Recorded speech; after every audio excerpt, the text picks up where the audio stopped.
Hello 10th class NCERT का second chapter हम start करने जा रहे हैं। राम लक्ष्मण परशुराम संवाद। ये पार्ट 1 पहले मैं करा चुकी हूँ। नाथ संबोधन भंज नियारा होय केउ एक दास तुम्हारा, ये हमारा कंप्लीट हो गया है यहाँ तक, और इसका पार्ट 2 आज हम स्टार्ट कर रहे हैं। लखन कहा हंसी हमरे जाना, सुनहु देव सब धनुष समाना।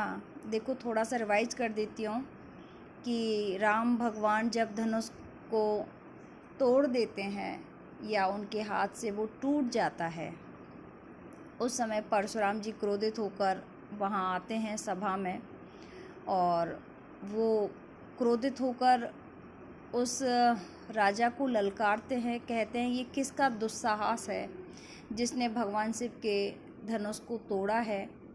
तो इस प्रसंग में लखन जी उनके परशुराम जी के वचन सुनकर थोड़ा होता है ना कि स्माइल करते रहते हैं, हंसते रहते हैं।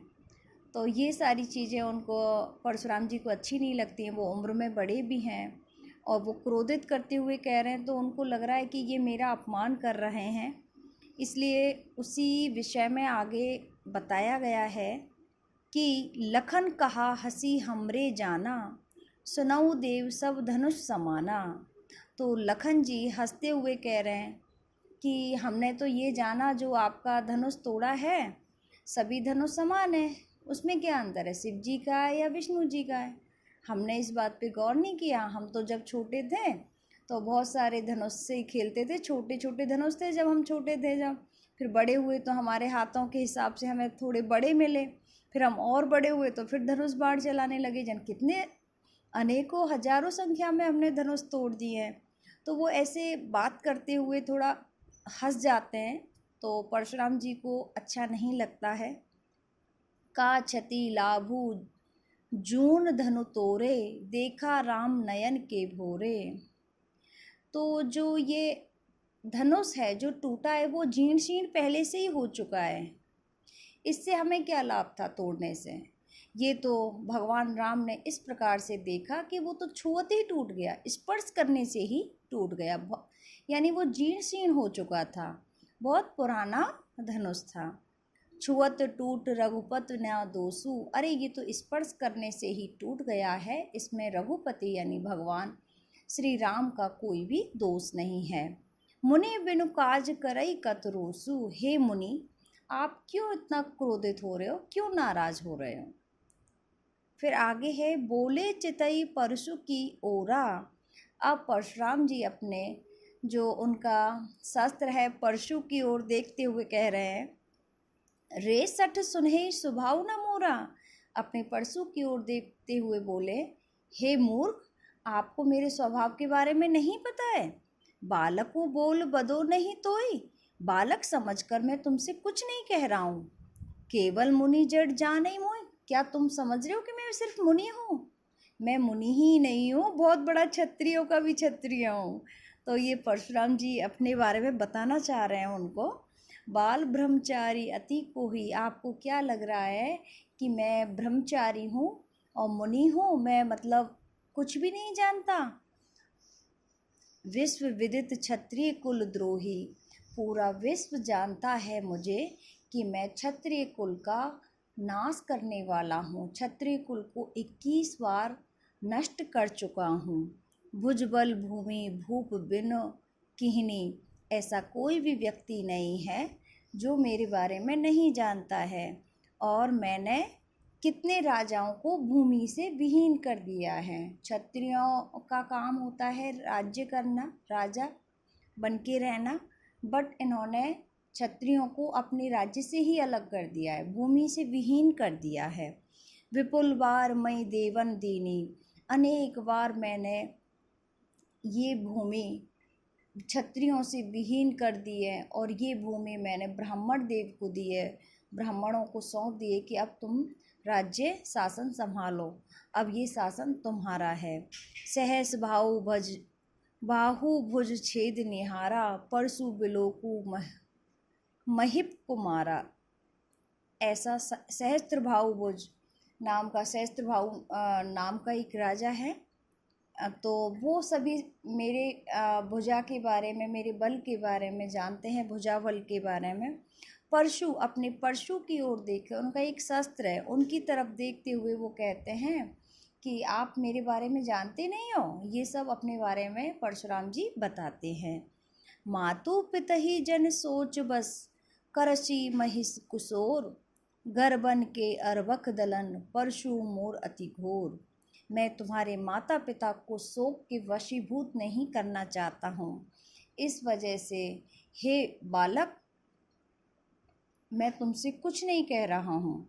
गर्भन के अर्भक दलन, जब मैं गुस्सा करता हूँ या मेरी परशु की आवाज़ से ऐसा घनघोर आवाज़ होती है, तो जो गर्भ में बच्चे हैं वो ही मृत्यु को प्राप्त हो जाते हैं, मेरे क्रोधी स्वभाव और मेरे परशु की आवाज़ से। ठीक है, तो इसलिए आप ये मत समझो कि मैं कुछ कह नहीं सकता, आपसे भी कह सकता हूँ, आपको बालक समझ के छोड़ रहा हूँ।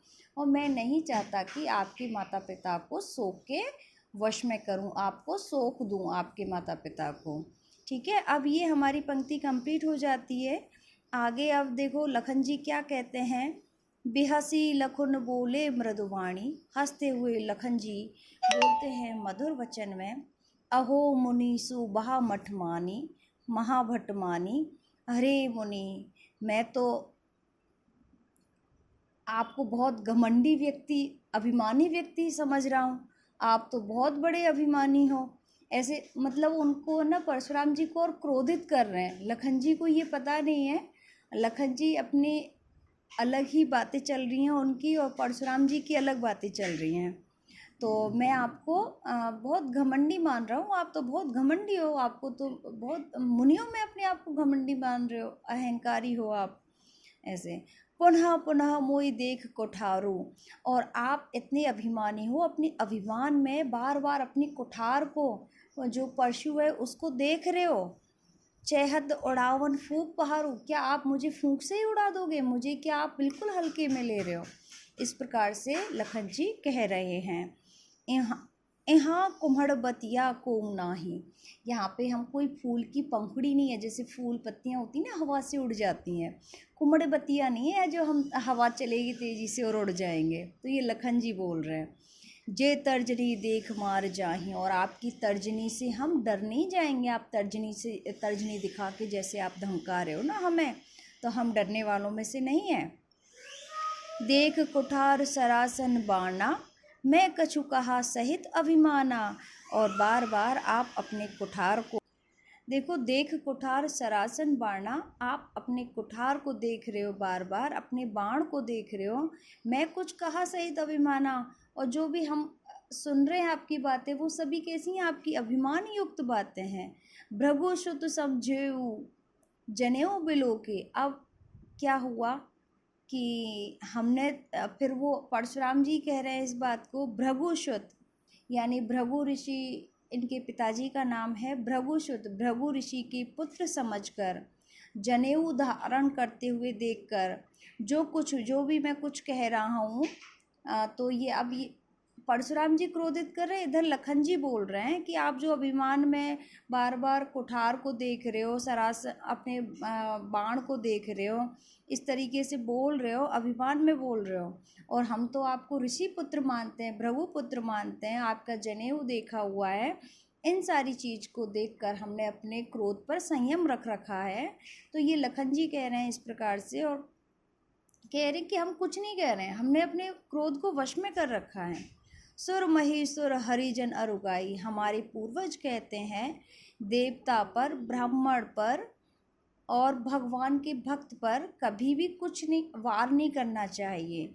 हमरे कुल इन पर न सुराई, तो हमारे कुल में ये मर्यादा है हमारे कुल की कि हम ब्राह्मण है, भगवान का कोई भक्त है, या देवता, ब्राह्मण हो गया, देवता हो गया और अपना भक्त है, उन तीनों पर हम कभी भी आक्रमण नहीं करते हैं, प्रहार नहीं करते हैं।